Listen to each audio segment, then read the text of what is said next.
మరో బ్రేకింగ్ చూస్తున్నాం. సామాన్యులను మోసం చేస్తూ బోర్డు తిప్పేసిన రాకీ ఎవెన్యూస్ సంస్థ వ్యవహారంలో యాంకర్ సుమ ఇప్పటి వరకు స్పందించలేదు. కనీస బాధ్యత ఉండాలి అంటూ సుమపై సర్వత్రా విమర్శలు వ్యక్తమవుతున్నాయి. కేవలం రెమ్యునరేషన్ వస్తే చాలా, తమ కష్టాలు పట్టవా అంటూ బాధితులు ప్రశ్నిస్తున్నారు.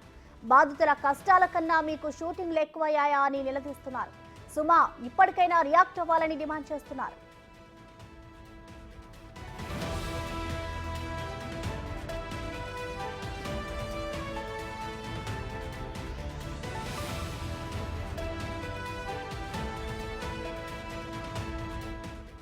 మీ సొంతింటి కళ సాకారం చేస్తామంటూ రాకీ ఎవెన్యూస్ రియల్ ఎస్టేట్ సంస్థ 88 కోట్లు వసూలు చేసి చివరికి బోర్డు తిప్పేసింది. ఈ సంస్థ తరపున TV anchor Suma Kanakala brand ambassador గా ఉన్నారు. ఆమె యాడ్తో ఆ సంస్థ విస్తృతంగా ప్రజల్లోకి వెళ్ళింది.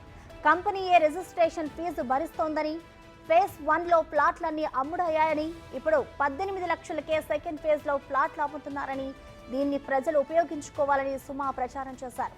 ఆ యాడ్ చూసి చాలా మంది రాకీ ఎవెన్యూస్ లో పెట్టుబడులు పెట్టారు. కానీ ఆ సంస్థ బోర్డు తిప్పేయడంతో వందల మంది మధ్యతరగతి కుటుంబాలు లబోదిబోమంటున్నాయి.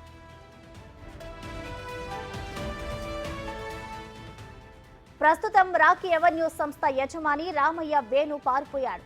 విషయం తెలుసుకున్న బాధితులు ఆఫీస్కు వెళ్లి చూశారు. ఇంకేముంటుంది, ఆఫీస్కు పెద్ద తాళం. దీంతో ఏం చేయాలో పాల్పోక, ఎవరికి చెప్పాలో అర్థం కాక బాధితులు సతమతమవుతున్నారు.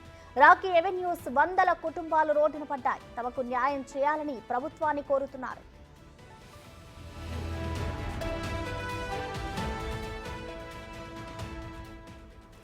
రాకీ ఎవెన్యూస్ సంస్థ మోసంపై మరింత సమాచారం మా ప్రతినిధి శివశంకర్ అందిస్తారు. రోజు రోజుకి రాష్ట్ర వ్యాప్తంగా కూడా రియల్ ఎస్టేట్ మోసాలు అయితే పెరిగిపోతున్నాయని చెప్పుకోవచ్చు. ఈ నేపథ్యంలో చూసుకుంటే రాజమండ్రిలో రాకీ ఎవెన్యూ సంస్థ ఏదైతే చంద్రిక ఫేజ్ 2 అని మొదలుపెట్టిందో అదంతా కూడా ఇప్పటి వరకు కూడా కన్స్ట్రక్షన్ చేయని పరిస్థితి అయితే రాజమండ్రిలో కనిపిస్తున్నాయి. చూసుకోవచ్చు, ఏదైతే పేద మధ్యతరగతి ప్రజలకి అయితే సొంత ఇల్లు కళ అనేది జీవిత కళగా ఆశయంగా ఉంటుంది. రూపాయి కూడబెట్టి ఏదైనా చిన్న స్థలం కానీ చిన్న ఇల్లు కానీ కొనుక్కోవాలనే ఆశతోనే జీవితం అంతా వాళ్ళు గడుపుతూ ఉంటారు. ఈ నేపథ్యంలో డబ్బును కూడబెట్టుకుంటూ ఉంటారు.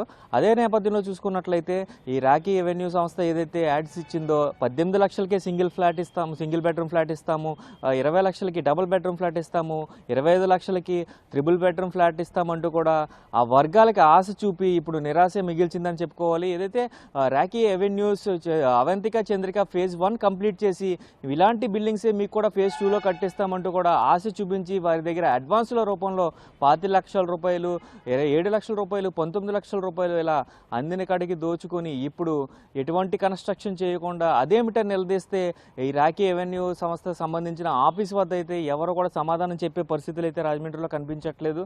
ఇక్కడ చూసుకుంటే స్టాఫ్ కూడా ఎవరో లేని పరిస్థితులు ఇక్కడ కనిపిస్తూ ఉన్నాయి. ఈ నేపథ్యంలో చూసుకున్నట్లయితే బాధితులందరూ కూడా లబోదిబోమంటున్న పరిస్థితులు కనిపిస్తూ ఉన్నాయి. రాకీ ఎవెన్యూ సంస్థ పెద్ద బిల్డింగ్లో అయితే ఇక్కడ ఏదైతే ఆఫీస్ను ఓపెన్ చేశారో ఆ నేపథ్యంలో ఏదైతే 2020లో ఒక్కొక్కరి దగ్గర కూడా అడ్వాన్సులు తీసుకున్న సమయంలో ఎవరైతే రామయ్య వేణు ఉన్నారో అధినేత, రాకీ ఎవెన్యూస్ అధినేత రామయ్య వేణు ఉన్నారో ఆయనే స్వయంగా అడ్వాన్సులు కట్టించుకొని ఏదైతే రిటైర్ అయిన వాళ్ళు ఉన్నారో రిటైర్ అయిన వాళ్ళు వారి పిల్లల కోసం దాచిన ఆ రిటైర్మెంట్ డబ్బు అంతా కూడా తీసుకొచ్చి ఇందులో ఇన్వెస్ట్ చేశారు. పిల్లల కోసం ఫ్లాట్లు కొన్న పరిస్థితి కనిపిస్తూ ఉంది. ఒక్కొక్కరు 4 ఫ్లాట్లు బుక్ చేసుకున్నారు. 25 లక్షల చొప్పున ₹1 కోటి ఇచ్చిన వారు, ₹1 కోటి అడ్వాన్స్ కట్టిన వారు ఉన్నారు. అదేవిధంగా చూసుకుంటే లేబర్కి అంటే డైలీ లేబర్ చేస్తున్న వారు కూడా రూపాయి కూడబెట్టుకుంది బ్యాంకుల్లో లోన్లు పెట్టి మరి 25 లక్షల రూపాయలు, 19 లక్షల రూపాయలు, 7 లక్షల రూపాయలు ఇలా కట్టి డబ్బు మొత్తం దీని మీద ఇన్వెస్ట్ చేసిన పరిస్థితులు కనిపిస్తూ ఉన్నాయి. అయితే ఇప్పుడు చూసుకోవచ్చు, ఈ ఆఫీస్ మొత్తం కూడా నిరామానుషంగా ఉంది.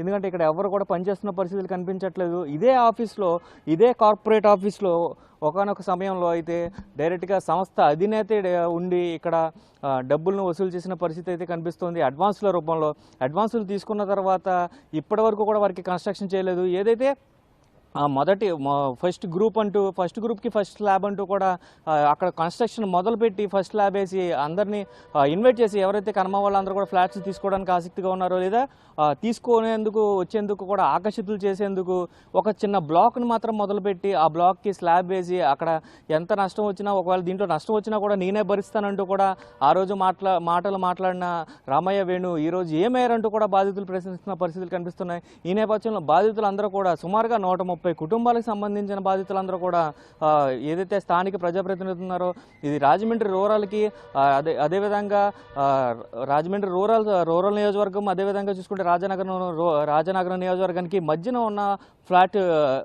ఫ్లాట్స్ కాబట్టి అటు పక్కన ఇటు రాజమండ్రి రూరల్ సంబంధించిన ఎమ్మెల్యే బుచ్చే చౌదరిని, అదేవిధంగా రాజనగరం ఎమ్మెల్యే ఎవరైతే బత్తుల బలరామకృష్ణ ఉన్నారో జనసేన పార్టీ అతన్ని కూడా కలిసి ఏదైతే ప్రజాప్రతినిధులు సపోర్ట్ తీసుకుని, ఎందుకంటే గతంలో వీరు ఇలా జరిగిందంటూ కూడా స్పందనలో ఒక కంప్లైంట్ ఇస్తే ఇక్కడ ఆఫీస్ దగ్గర ఎవరూ లేరంటూ కూడా పోలీసులు ఆ కంప్లైంట్ని క్లోజ్ చేసిన పరిస్థితులు అయితే కనిపిస్తున్నాయి. ఈ నేపథ్యంలో వారు ఎటువంటి డిసిషన్ తీసుకున్నారంటే బాధితులందరూ కూడా కలిసి ప్రజాప్రతినిధుల దగ్గరికి వెళ్ళి ప్రజాప్రతినిధులని సహాయం కోరి ఏదైతే ప్రాపర్ ఎంక్వైరీ జరిపించి వారు కట్టిన డబ్బుకి, వారు చేసిన రిజిస్ట్రేషన్ డాక్యుమెంట్స్తో సహా పూర్తి ఆధారాలు మా దగ్గర ఉన్నాయి, ఆ ఆధారాలను కూడా వెరిఫై చేసి ఖచ్చితంగా ఒక కలెక్టర్ దగ్గర నుంచి ఒక ఎంక్వైరీ వేయించి వారి డబ్బుని వారికి తిరిగి ఇచ్చేలాగా అయితే చేయాలంటూ కూడా ఏదైతే రాకీ ఎవెన్యూ బాధితులు ఉన్నారో, అవంతిక చంద్రిక ఫేజ్ 2 బాధితులు ఉన్నారో వారందరూ కూడా వాపోతున్న పరిస్థితులు అయితే కనిపిస్తూ ఉన్నాయి. ప్రస్తుతం అయితే చూడొచ్చు, మన ఇక్కడ ఏదైతే రాకీ ఎవెన్యూస్ ఆఫీస్ ఉందో ఒక్కరు కూడా ఇక్కడ ఎవరు పని చేయట్లేదు. ఎంత పెద్ద బిల్డింగ్ని ఇక్కడ కన్స్ట్రక్ట్ చేసి ప్రజలకు నమ్మకం కలిగించి